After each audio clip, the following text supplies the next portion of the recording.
Hey everybody, my name is Rafael Sangili. I am the host of Tripod, Tri Digital's podcast, and today we're going to be joined by Joseph Mendoza, personal friend of mine, super cool dude, and you're going to find out later on in this podcast when you guys listen to it. He's a Renaissance man. The dude knows all kinds of stuff about, besides just user experience, which is really what we talk about, like how to make websites really usable and cool versus effective. The dude's like a master woodmaker. He's also like just a super general, knowledgeable dude when it comes to whiskey and all things Batman. So for those of you guys that are out there listening, make sure to reach out to Joseph after this thing's over. He's got a really cool Instagram page. It's the Doza Builds. So if you guys are on Instagram, check him out under Doza Builds. But other than that, tune in for the rest of this podcast. Dude's a super interesting guy, and you'll find out why he's one of my good friends as well. Thanks a lot.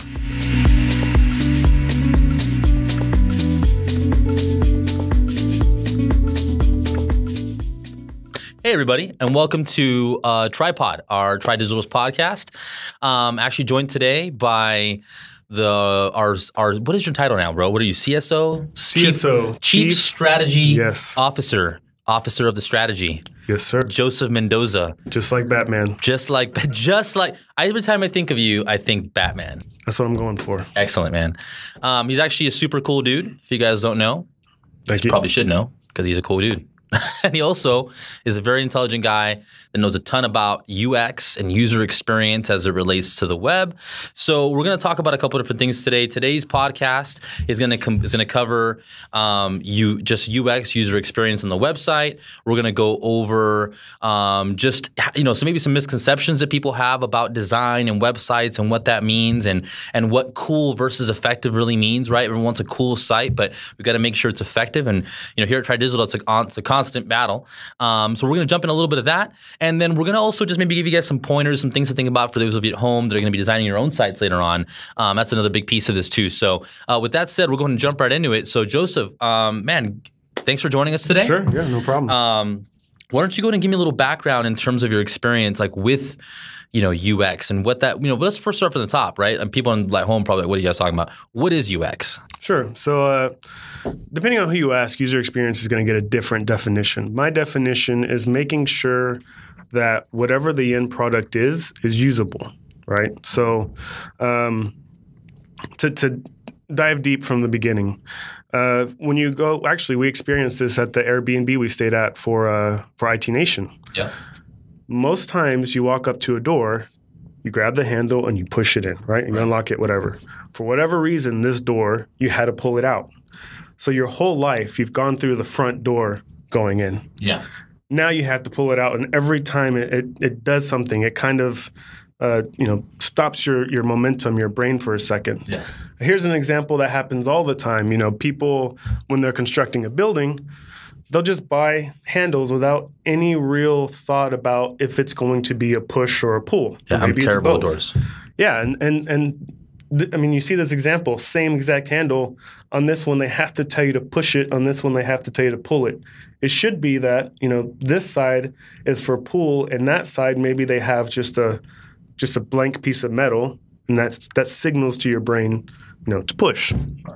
So at the lower level of it is just making sure that whatever you're doing is usable. So for us in Tri Digital, it's making sure our websites are usable. I would fail at this test though. Let me tell you right now, looking at this door, I'm already confused. Yeah, but it shouldn't be a test. It should just be that as soon as you walk up to it, you understand how to use it, right? Sure. And so that's the goal with the website, understanding how to use it. Kind of to what you said earlier, it's sometimes difficult with designers, and we get into this cool versus effective where they see this one website that maybe doesn't really have a target audience, and they see that the logo is now on the bottom. Yeah. Most people right now understand that the logo is in the upper left somehow, and it clicks to home, right? The moment you move it down here, you move it over here, that is no longer representative of the company. Is that logo part of, an association they're with? Is that logo, a menu opener? Does it take you somewhere else? Who knows, right? Right. So yeah, that's kind of where, sometimes we have to deal with cool versus effective. Now, you mentioned to me one time we were talking about this, and we were talking about just like how to, make sure because people have this idea like I want a cool site, I want my site to look awesome and look really neat, but you can make sites look really pretty, right? Mm-hmm. But you made a really cool analogy about talking about how cars. There's a million thousand different styles of cars, right? Right. But all cars have basically the gas and the it's the same side and the brakes on the same side. Anybody can jump in any car pretty much and drive it, right? Right. Maybe you can elaborate a little further on that as to how user experience relates to it. Doesn't take away from maybe like cool design or making a site look cool, because some people think that too and think, oh well, I got to have this super crazy vanilla boring site, right? Yeah, a lot of times when I'm talking to the designer and there's some kind of like I said with the logo, or there's some kind of way that the page navigates or it auto scrolls or whatever the case may be, their argument is always that we're tri-digital, we're innovative, we're next level. And my response to that is, okay, but so is Tesla. Tesla still has a driving on the left side, at least for the American market. I don't know about the Euro market, but you still, drive the car here, and you still most likely have park, reverse, all of that either here or on the steering column. You still hit the gas with your right foot, brakes with your left foot. No matter what car you get in, it's going to operate the same. Right. I can drive your car, any of the audience members' cars, my girlfriend's car. I can drive manual, so I definitely can drive pretty much any car. Sorry. And what you find is that people they tend to go too far, and they want to put, the steering wheel in the middle, or they want to put the gear shifter up here or something like that. And all the cars, they look different, and they sell for different reasons, and they have different market verticals that they target. That's at the essence what you need to do is figure out, okay, this is my target audience. It's, maybe it's grandparents or teens or business owners or whatever it may be, and this is how they use the web. This is how they search the web. These are the tools that they usually have on, let's say, Chrome. And how do I make sure that what I'm building is usable by all of them? It's easy for all of them to understand, and when they're using my site, I don't do something that puts a stop in their brain. Right. I don't switch the way the door opens or something like that. You know what I mean? Mm-hmm. So, yeah. Well, what are some things that you've seen just when you're looking at sites that is maybe a trend that you're realizing is just probably a lot of sites are doing it, but it's taken away from some of the user experience? Not so much anymore, but it's interesting that even though the fad has kind of gone away, that a lot of the clients that come speak with us, they still love it, they still want it, is the slider. Let's have 3 very important pieces of information, in the hero right when you get on the site, and let's only give them 5 seconds to read it and go to the next slide. So that when a person loads a site, and we don't know what internet connection they have, we don't know if they're distracted, they come back, they see something that they would have wanted to see, and now it's gone. Now they have to figure out, are there buttons on the bottom to slide left and right? Can they just swipe it? Like, how do I interact with this slider to get what I was looking at? Or how do I even know if I'm on the correct site? The number one thing you want to do is capture users' attention immediately when they land on the site and let them know, like, yes, you're safe here. You are where you're supposed to be. I'm looking up how to change oil on my specific vehicle. I want to see my vehicle oil change, right? I don't want to see an ad about something or some kind of slider that's like, hey, look at all this other stuff that we do. No. I came here for a reason. So the point is to get like the information you want as quickly as possible, and then not have it be on something where they have to wait for it, right? Right. So are you saying it's better to have like a long page and on the home page to have all the information in one spot? Or like I've seen a lot of different ways to do this, right? I mean, or have different tabs on the menu. What do you think is the best way to maybe get that really important information? Well, from the get-go of loading up the site, you want that main hero section. You don't want it to be 100%. That's another thing I see a lot of people doing. Can you maybe break down what 100% means for the people at home that understand? Sure. So like let's say you go to a website. Generally, you see the header, you see the nav icons. Underneath that, you'll see the content, right? And the first piece of content you see is what we call the hero section. The hero section, like I said, needs to draw your attention and let you know you're in the right place. What some people will do is stretch that hero section to where it's the full width of the browser window. So when you're looking at it, you see that text and you don't have any visual indication that there's more below. Now, most of us that use the web today are like, well, obviously there's. So here's an example. Thank you for pulling that up. Whose site is this? Nice. This is a great website. Definitely a lot of UX iterations and fixes, from the last one. But right here, the colored portion, that's the hero. And I think ours is at 75%. You see the beginning of the next headline, you see an image, you know to scroll down. So it's 70. So what you're saying is it's 75% of the screen that you see at the visible area when you first land on that web page.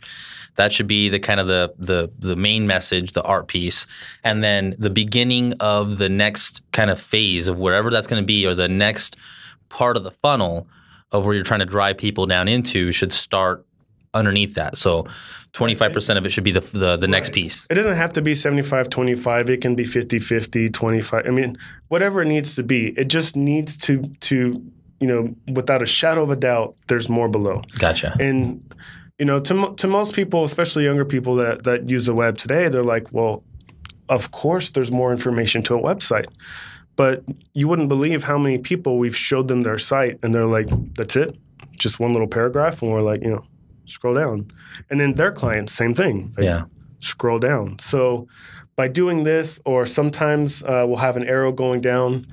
If the client really, really wants a 100% width section for some reason, we'll do some kind of interaction that's like, dude, go down. Gotcha.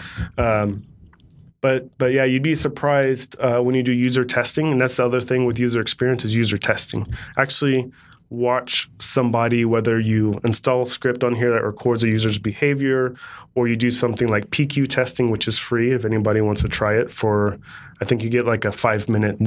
What's PQ testing? So PQ testing, for the free version, they have 4 or 5 basic questions. It's set up in a way that as long as you know your target audience, you can go to Peak. I think it's PEEKYOU, PQ. But you can go there. You can say, I'm looking to target, business owners 25 to 35, right? And they have a pool of respondents and peak testers, I think they're called, in that group that they'll send it out to. Those people will grab it if they think it's interesting, and then they'll just look through your site and it'll record it with a question. What is this site about? What did you like about it? What didn't you like about it? Was there any part not usable? That's a free version. The paid version, which we also do, is you ask whatever question you want. How did the site make you feel? We found that with one of our original, here we go, Peak. I guess they removed the U, so it's just Peak by user testing. Our very first website had a lot more of like the manly superheroes.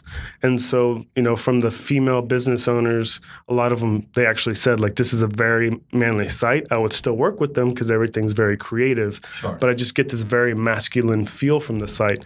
So then we knew, okay, well, we still want to represent who we are. We love superheroes. We love comics, all of that kind of pop culture stuff. But maybe let's tone it down and include some more feminine aspects and, maybe make it more vibrant, not so dark and masculine, because we want to show who we are without scaring away, any people who might be turned off by that. Sure. So we're a pretty diverse company here too, for all, everybody. So I think it's good to show. Yeah, I guess being our authentic selves, right? I mean, we talk about authenticity all the time, and authenticity, I think, has to do with representing everybody in the company, not just a few people, right? So I think that's a good thing. And so so how do people go to the site and use it? Is people just go in here and put in their URL and they'll get like a score back, or is that how that works? Yeah. Like I said, for the free one, you go in, you put in your URL, you put in what kind of target audience you're looking to send this site to. And then, like I said, somebody at home will just sit down and record it. They send you in an email the recording. You can send that out to the rest of your team. And it, like I said, it just allows you to see from an unbiased person how your website is interacting. And maybe they're using a different browser that you didn't test for. Like I said, maybe there's somebody who is not as familiar with the web, right, and they don't understand to scroll down at 100% section, or they're on a slower device or whatever it may be, where all of the JavaScript and interactions is really more of a headache than it is helpful. At the end of the day, for TriDigital and for a marketing website, which is what we focus on, it's a tool for the sales team, right. For the company overall. This is who we are, day and night. This is what we do. You know what I mean? Mm-hmm. If you can't make that accessible to everybody, then you're going to fail. There's developers out there who don't focus on the UX portion when it comes to like Internet Explorer. Well, a lot of people still use Internet Explorer. We all, as a developer, we hate it, but it doesn't matter. It's not about us. It's about our target audience and making sure it's usable for them. So give me an example. Let's just say we're speaking to some of our people that might be listening today or thinking about building a site, right? Mm-hmm. What are things outside that 75% we talked about, and what are some rules to keep in mind? Some things maybe just as you're going through your whole site, follow these 5 things, or not 5, I don't know, whatever number they are. Sure. I don't want to limit to 5. Maybe it's 1. I don't know, whatever it is, but sure. I mean, there's a lot of things, right? And there's things a lot of people don't think about. My background is development. So when I develop a site, I want to make sure that the site is usable to everybody. I make sure that, other companies, they might stuff the images with SEO information. That's not the point of the alt text on an image. The point of the alt text is for Google to understand what that image is, and also for the visibly impaired to be able to get a hearing of what they should be seeing, right? Before you go any further, just so people at home that might not know what alt text is. Alt text is the description of the image that's sometimes either written under the image or it's written like when you hover over it. Is that correct? Yes and no. So alt text is coded into the image. If that image is broken, like let's say a developer accidentally left off a hyphen, right? The alt text is what will display. So you will see that text. A lot of times the alt text will show if you hover over it, but that's kind of a browser thing from what I remember, that not all browsers do it, or you can turn it off. But yeah, so let's just say for our instance, we might say that there's a picture of a lady making a phone call, and the alt text is VoIP because we want to show VoIP, right? Well, that doesn't help somebody who can't see the image. So what you want to do, you can still use VoIP, but you say, woman using a VoIP phone, right, or using a soft phone, or whatever the case may be. So that's kind of on the dev side of the user experience. But like I said, make it usable to everybody. What else is there? There's something I just recently got in a design that I was QCing was they coded they designed the titles in a way that they looked like it should be interactive. Like as you use the web or you start using a website, inherently you pick up cues. Like this cue is telling me that this is a button, or this is telling me that this should open up. A lot of times I see a designer use like a plus signs for a bullet point because they don't, they want to be a little bit more than a bullet point. Well, a plus sign makes me think open, right? Usually it's a plus and a minus for open, or like, an arrow. So you want to stay away from that. You want to stay away from what people are hardwired to think. Gotcha. Making sure that links are visible, making sure that whenever you're going to interact with something like a button, you know exactly where it's going to take you. So, some people will use kind of vague buttons, and, we never want that. We want an actionable item, click here for this, or submit now, or send. But, submit that's a terrible one. Don't ever use submit. Never use submit. Use send. I'm sending. Sure. If you have a contact form and you want that person to know that you're going to call them, maybe you say, contact me. When they're submitting that form and they click contact me, they know that you're going to contact them as long as you're doing your job. Sure. But, there's so many examples that it's kind of hard to think of one right now. No, are there any cool sites that that you go off the top of your head, you think, man, this is a really cool, well-designed site from a UX perspective? Well, I don't have any off the top of my head because it shouldn't stand out. It should just be kind of like a good driver on the freeway. Right. Like, okay, so there's a website. It's for devs. It's called A List Apart. And that website pretty much has no graphics. Everything is coded the way it's supposed to be coded as far as this is an H1, this is an H2, this is an H3. You can look at that website almost like a book. And so you go there, you know what you're reading, and you're digesting that information. Now, that's not going to work for us, right, for a marketing agency. But there's a bad quote, but when I say what I say, you'll know what quote I'm thinking of most likely. But you kind of know when you go to a website that it's not usable, right? So you know it's not following UX best practices. You're going, hey, should this be a button? Or why isn't this working? Why isn't this opening something? You know, I hate drop-down menus because sometimes somebody will have that drop-down menu be a linkable item, and sometimes it's not. But you still have to change the icon, you know, to a pointer so the person knows that there's, you know, an action going to happen. Right. So like mega menus for people that are maybe at home, those are like if you go like on the menu of a website and you hover over it or you click on it, it drops down and then there's like more options, right? Mm-hmm. Now I know we've tried to stay away from a lot of mega menus in the past because we just realized that a lot of people jump on those and then, you know, don't really know to click down or do more stuff. I mean, do you experience that as well? Is that one of the takeaways, maybe like mega menus aren't really as effective anymore? The mega menu, I would say no. A regular drop-down menu can be done tastefully. Again, you want to make sure that the information is easy to navigate, it's easy to digest, and it's easy to get to. So if you have products, and let's just say the products are a zoo, because that's the only thing I can think of right now. Mm-hmm. You know, you don't want to have maybe a drop-down with like, so I'm going to have a drop-down of birds and then North American birds and then under North American flightless birds versus birds of flight versus Southern Hemisphere and, you know, Northern Hemisphere. And you just create this giant menu. Instead, you want to say, okay, what's the lowest common denominator that, you know, I can break this down. Let's just say maybe flightless and non-flightless birds. You have that page. You have those two menu items. And then when you go to that page, you're able to quickly either filter or see what other birds you want. But you know if you want to get a bird, that's where you go. You don't have to kind of follow the rabbit hole down. This is going to make my bird shopping so much easier. Thank you. Yes. Thank you very much. Yes, for sure. I'm in the market for flightless birds all the time, so if you guys at home, oh yeah, you guys know what I want for penguins Christmas. are on sale right here. Yeah, Amazon has a great deal. Amazon is selling penguins now? Oh yeah. Makes a lot of sense. Speaking of, I meant to kind of push this book earlier, but there's a quick short read of a book, and it's a red book. I believe the author is Steve Krug, and it's Don't Make Me Think, which is like pretty much the basis of everything. Yeah.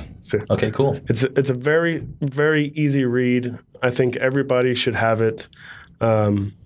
And it kind of talks about some of the different things like the door, you know, push versus pull and things of that nature. But you never want to stop the person. You never want to jar the person. You want to make sure that they have a pleasant experience on your website, and you don't want to rely on over-the-top animations or user interactions or something like that in order to make it happen. Gotcha.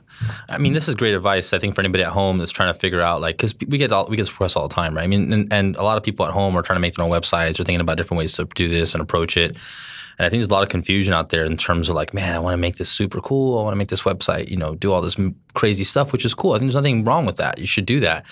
But it's always a functionality first, right? I mean, that's your motto all the time, right? Is make sure that it's functional, right? This is cool, but is it functional? And then for somebody like me, I'm a novice when it comes to website development and creation. I mean, and that's something that I've learned a lot just from listening to you and some of the stuff that you say and how you approach your logical mindset as to how you approach, I think, development. And, you know, you still respect great design and all that. You're not like, you know, you're not saying that design is not important, but you're also saying that, hey, it's really important that you think about the people who are visiting the site and what they're going to experience every time they're on it. Sure, right? sure. So this is good stuff, Joseph. Actually, I'm sorry, but before you end it, actually, I just thought of something. Sure. I definitely did not mean to cut you off. No, this is the last time you're on the show, just so you know. I'm just kidding. Actually, that works in my favor. There's going to be a lot of post-editing. So I would encourage you as a takeaway, if you're building a site, if you're working on a new product, whatever the case may be, and I just thought of this, so maybe it works, maybe it doesn't, but the idea works, right? Go to Starbucks, have your laptop open. If you see somebody that's kind of in your target audience, maybe you're selling women's clothes, athletic clothes. We do have one fitness client. Have it there, offer them a cup of coffee, and see if they can use the site. For I don't know, $4 or $5, you get to get some real user testing right there and then, and give them a challenge like, hey, we're selling this new item. How long does it take you to find it? Or were you able to sign up for our newsletter and things like that? Just make sure that whoever you're trying to target can actually use your product.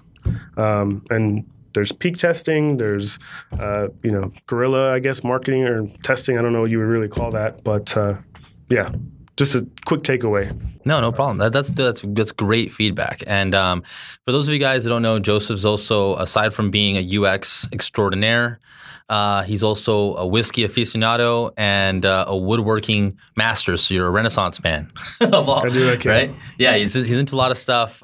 He's also a Batman apparently. So there's that.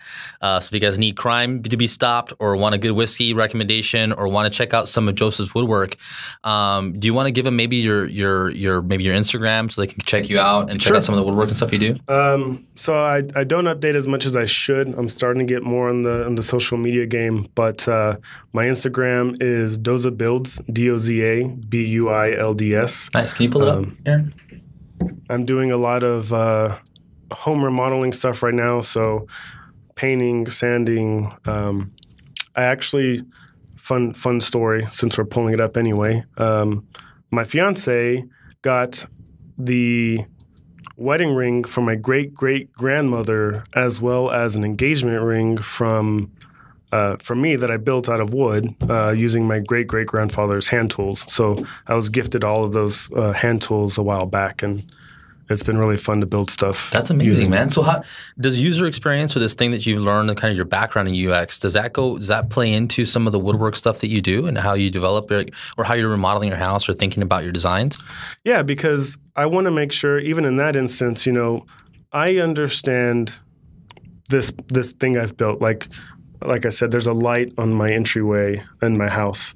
Well, I'm not always going to live there. Eventually, I'm going to sell the house.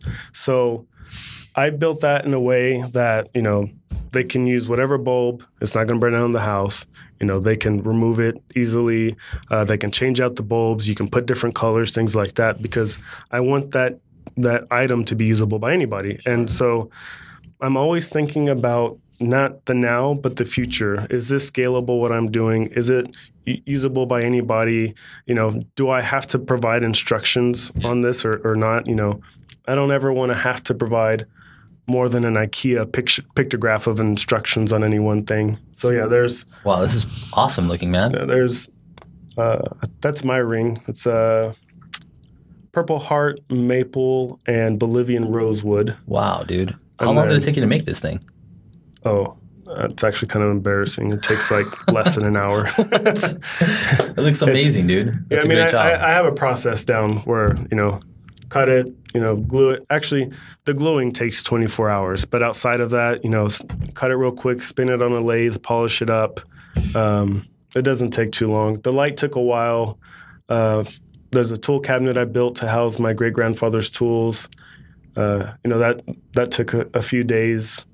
Man, this is amazing, dude. This is something that I honestly, man, this is it's exciting stuff to see that you're involved in all these different things, man. And your grandfather's old woodworking tools and all that. So, for those of you guys at home, just if you guys have any questions on, like I said, woodworking, just general user. I mean, the user experience goes beyond websites. It's just like you said, it kind of the way you approach life. It's around the products you build and the things you do, and how you. I know there's one thing around the office. You're always looking for ways to make us work more efficiently and easier and better and all that. So that's that's great stuff, man. And I was kidding about it earlier. I'm going to have you definitely back on the show again. So Joseph, thanks for coming on the podcast today, man. We really appreciate you being on here. I wanted to thank everybody at home for listening. You guys are amazing. Guys, by the way, at home, we're going to keep trying to make these better. We're going to keep trying to work on these podcasts. So if you have any suggestions, comments, tips, hey, you like what Joseph had to say, or you like what any of us had to do today, comment on those on the YouTube video for us, or just shoot us some email because we'd love to hear from you. Also, if you're at home and listening to this, subscribe. Subscribe. We're gonna have a bunch of really cool stuff coming out. I have a ton of awesome guests coming out. They're gonna be giving much more prescriptive advice, helping you guys at home with everything related to marketing. So always feel free to reach out to us to give us any suggestions for maybe speakers, books, things you want to maybe have us talk about. And we can reference it on these moving forward. So again, big shout out to Aaron for helping us put this on. Nicobe, thank you guys so much. The men making this thing happen behind the camera. And thanks, Omar, for letting us use your music. He's a great DJ. If you guys check him out on SoundCloud, Omar El Gamal. And then big shout out again to Joseph for being on here with us and making this all possible, man. No, thank you. So guys, thanks again. Once again, my name is Rafael Sangili, and this has been Tripod Podcast.